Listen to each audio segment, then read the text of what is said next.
Hello and welcome to an Eden update. So you'll probably remember this layout if you've seen previous videos. What's been improved in this release is drastic speed up improvements, improvements to the Connectome rendering, various bug fixes, and more feedback to the input-output state as we train.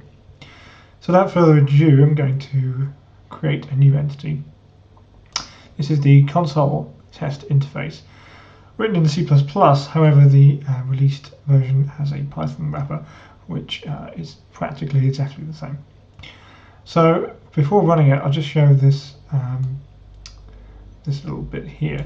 Now, what I've done is created a set of interfaces which produce patterns of inputs and output probes, input links and output probes.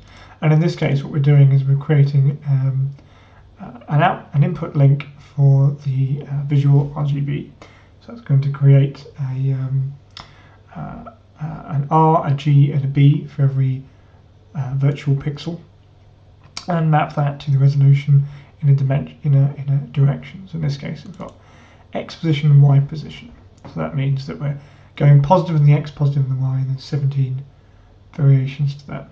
And we'll see the results of that in a second.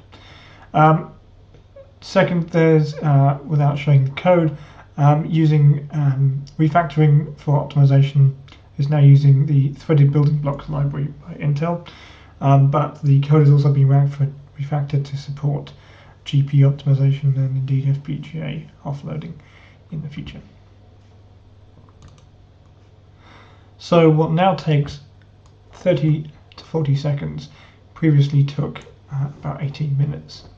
So what we're doing is creating an entity of 33 times 33, so 35 times 35 times 55 neural container size, with a percentage of neural containers with their axons and connectomes. What we've done is we've already completed the generation of the initial connectome state, and we're just printing the functome off. This can now be bypassed within 10 seconds on a threaded check. We're now sending that data again a lot faster to the training environment. The connectome should render in the background. There we go. And it's updating itself with the input links and output probe, and it's finished the cycle because we've only got two waves of cycles defined, or epochs defined in the startup script. So close that for now and just inspect that in the training environment. So press C to go to the environment. You can see we now have a non-square connectome, and that's because we now support multi-volume rendering. This could be any dimension, and it will expand in that direction using the smallest dimension as a base. So there's three more options added to the connectome rendering, along with speed improvements. So we first of all have plot neuroids to neurons can now be disabled, which is especially helpful when you have a very dense connectome, and so you can just see the individual artifacts and ignore the plotting of host to neuroids. And we have this rather choose input links and output probes. This, as I explained, has been generated automatically using the helper function I described at the beginning of the video. Disable that. Just going to disable dendrites axons. You see a little red dot there as well. Just get a bit closer. And that is the output probe. And there's only one output probe defined for this test.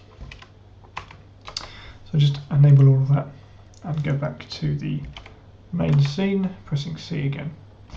On the right hand side, you can also see the dataset entry along with the actual camera capture, and you can see the scaled input link. So that is the scaled down version of the right hand side as required by the entity. And because we only have an input size of 32 by 32, scale that down. So yes, that's a quick summary of all of the optimizations. The next will hopefully be the entity using the input data, mapping it against a required training set, which will functionally get the entity to react differently to different image inputs. More than likely we're doing the MNIST dataset for simplicity of demonstration. Okay, thanks for listening. Goodbye.